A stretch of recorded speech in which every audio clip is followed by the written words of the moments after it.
C'est en pédagogue que les investisseurs chinois ont eu à écouter avec assiduité toutes les difficultés auxquelles sont confrontées les coopératives agricoles exerçant dans la production du manioc.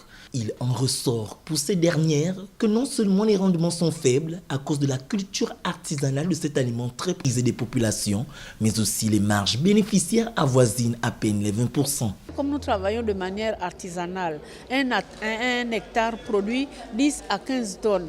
Donc le rendement est faible et la qualité aussi, la valeur ajoutée aussi est très faible.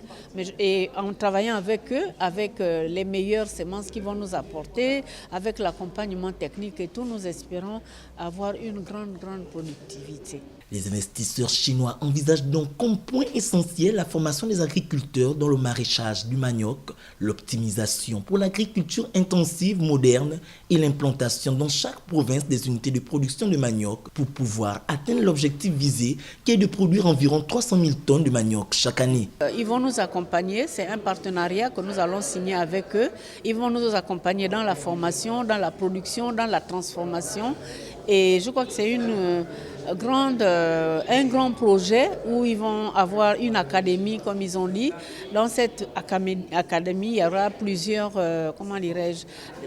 acteurs, des ingénieurs agronomes. Pour le bureau local de l'Organisation des Nations Unies pour l'alimentation et l'agriculture, FAO, ces unités agricoles constituent un levier de développement social et économique. Et l'approche proposée entre donc dans la stratégie de développement du secteur agricole du Gabon.